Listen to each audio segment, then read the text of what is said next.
Welcome to Juice's Arthropods. Today we have a very exciting episode. We're going to discuss Cystala horrida, or the horrid king assassin bug, and how incredibly easy their care is. This little guy right here, this is the coolest true bug in the freaking world, and none of you can argue with me otherwise.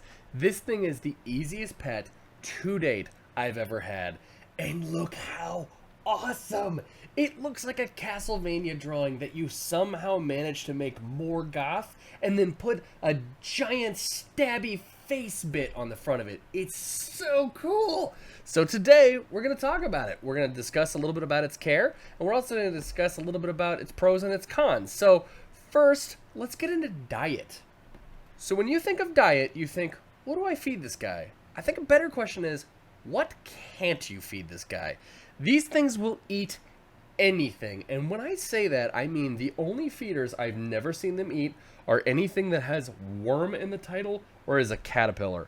Otherwise, they are going to pounce on this thing, and that includes small mammals. And not that I feed them that, but they are brutal. The only thing that I've noticed that they seem to cohabitate with a little bit are the isopods, and when they have babies, sorry isopods, you're now on the menu. If it can be acquired in their mouth parts, they're going to eat this thing. They're voracious. Even so, as far as that when I put the tongs in there to grab out their babies for sale, sorry guys, they will kind of try to attack me. They will literally try to eat me, thinking, because they're stupid, that I am food. They are very visual hunters, and they're so cool. The name assassin bug doesn't do them justice. It's more like, wait, I'm gonna freaking murder you no matter how big you are, bug, which unfortunately just doesn't fit on any science textbooks. Before I move on to care, one more thing about diet. These guys eat in such a super weird way. Because they're a true bug, like other bugs, they have a rostrum on the front of their face, which is essentially like a giant proboscis that they shove into whatever they want to eat and then suck up the juices. This is same for cicadas or stink bugs or any of those types of creatures. But in their scenario, it's things like crickets and dubia roaches. So what this inevitably becomes is that these guys will suck up all the juices. They essentially eat the way that like people think spiders eat, where they don't eat all of the food. But no, they'll just leave a husk of a creature behind, which is going to kind of be one of their cons that we're going to discuss later. So it's just a nightmare graveyard of everything that they've wanted to consume. So I highly recommend having a cleanup crew, because otherwise it's going to get bad in there. So when it comes to care requirements, these guys are the easiest pet ever. In fact, if you kill them, you're probably overthinking it. I have this guy in one of these cups. Don't do that, but honestly, he'd probably survive. They have the craziest abilities of survival because they're directly from African countries that are very warm. So, all you literally need is a giant tub if you want a couple of them. If you don't, put them in, like, say, a Tarantula Cribs medium container and they'll be totally fine. One thing you have to have, though, is something like an egg crate where they can hang upside down. These guys molt in the weirdest way. They molt essentially exactly like a mantis. They will hang upside down with two of their feet hanging down, so you're really confused on what's happening, and then they will pull themselves out just like mantids and molt. If you haven't seen it, please go watch a video. It's insane. So, when it comes to that sort of thing, that's the only real care requirement they have, except for number 2. Like gremlins, don't get them wet ever. They do not require any kind of water dish. Don't do it. I'm telling you this again. Humidity will kill them. They do not have the ability to drink the water. They get all of their drinking from the creatures you feed. So if you want to give something a water dish, gut load all of the feeders that you have and make sure that they have proper hydration. And you will know these guys are super happy when they literally, like a balloon, will begin to expand and almost become red, telling you they're about to burst. It is the weirdest thing you will ever see. So, as a reminder, care, dry substrate, sand, dirt, it literally does not matter. I highly recommend, though, using some sort of dirt, but do not use anything that they call like the coco fiber or anything like that. You do not want to hold humidity in there. I recommend maybe something like a Reptisoil, because what it will allow you to do is essentially put the soil down, put some cleanup crew like isopods or something like that in it, and let them do all of the care for you. These guys won't need anything else, okay? And then make sure you have something that they can hang upside down with, and they'll be totally fine. This is the single-handed easiest creature you will ever take care of. And I'm telling you as someone that owns like 9 different species of roach. Longevity is honestly the only part where these guys kind of lose a couple points. But they offset it with the number of babies they are going to overload you with, which we'll talk a little bit about later. They don't live that long. Year and a half, maybe 2 years. But ultimately, this is an insect that it's really not going to be here for a long time. But man, it's going to have a good time while it's there. Just taking care of these guys is so freaking cool. I know they die. I've had a couple die on me already. They go through that life cycle real fast. And the more you feed them, they're going to go through that faster, which is really hard because feeding them is so absolutely amazing. So just keep that in mind when it comes to anything like this. The more you feed them, the hotter you make them, they are going to burn through their life cycle. Now, that being said, they're going to live a really good time for the amount of time that they are here. They get 3 inches long, and the adults grow wings that they can't fly with. So they are just absolutely the raddest of creatures. Remember how I said just a second ago that they have lots of babies? They don't just have a lot of babies. They have a lot of babies often.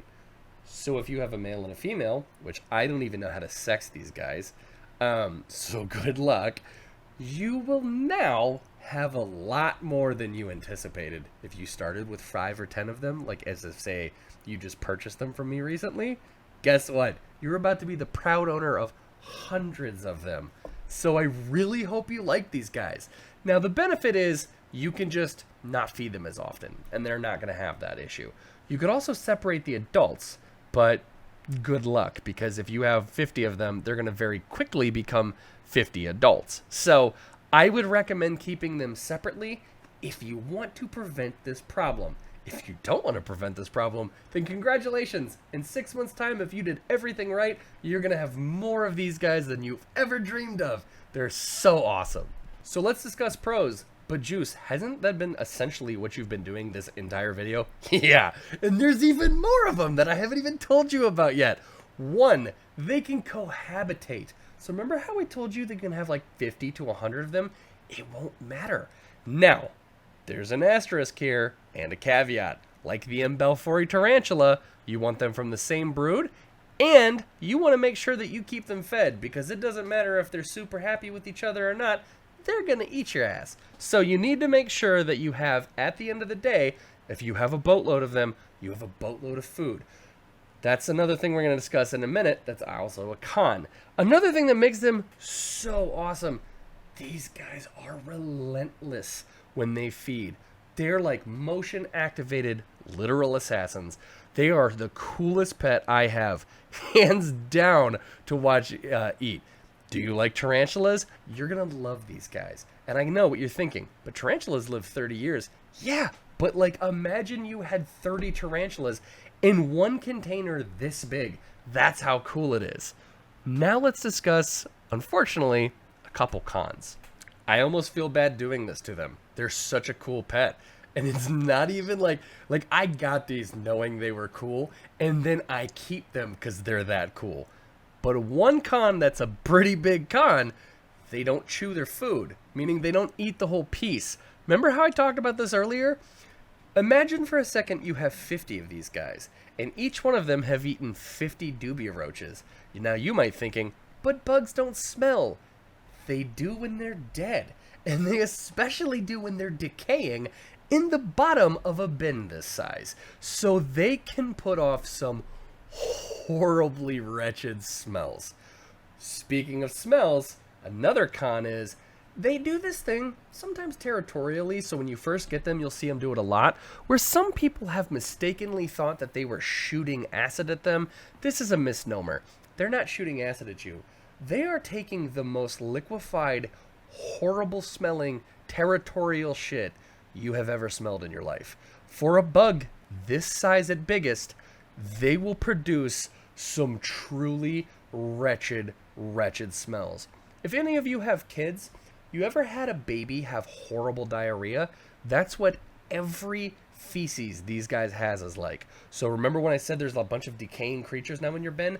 Now you've got baby diarrhea smell inside of a box. So you need to make sure you have that cleanup crew. If you're not a fan of isopods, guess what? You just became a fan of isopods or something else, because you absolutely need them if you're going to have this, or you're going to spend most of your time enjoying them just cleaning up shit. It's horrible. So I'm telling you right now, con number 1 and 2, everybody poops. And unfortunately, so do these guys.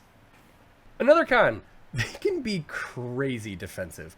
I kind of talked about that being a pro earlier, but just to get this little one into this cup so that I could show it to you during this video, no less than 3 of them tried to attack me thinking that I was messing with them, which, I mean, albeit I was. However, they get very, very defensive around anything going into their bin when you're trying to take them out. So if you're the type of person that holds tarantulas and you think, I'm going to go in there and I'm going to scoop up that cool looking adult, your ass is about to get bit. So don't do that. Another con that's kind of not a con, but it is that, to the point that I just made a second ago, they are covered in black, actually painful spikes, and they have a rostrum, which is essentially a giant proboscis that they can bite you with, which I can't imagine the bite would be that bad, but it does inject venom, so, you know, probably not great. They aren't exactly a pet in terms of I can cuddle them.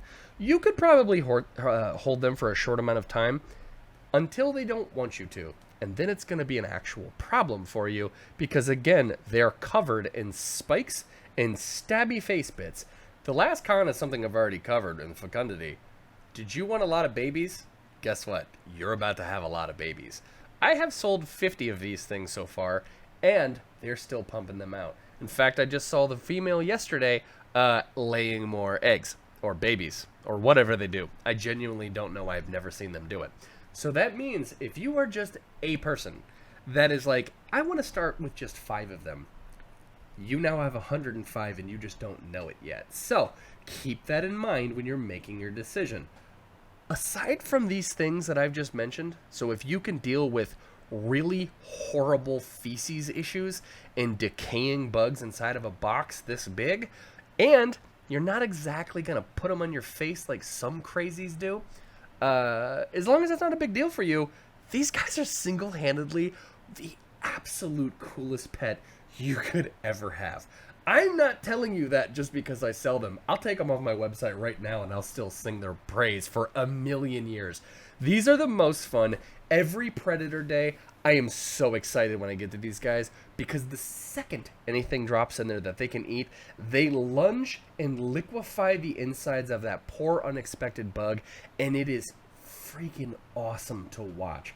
I've seen them catch crickets out of midair. That's how aggressive they are. So if what you actually want in a pet is something that is going to very aggressively devour absolutely anything you put in there, is like a goth Castlevania character and will live for a very short amount of time but have lots of babies, then I highly, highly recommend these guys. But just remember, do not, like a gremlin, get them wet.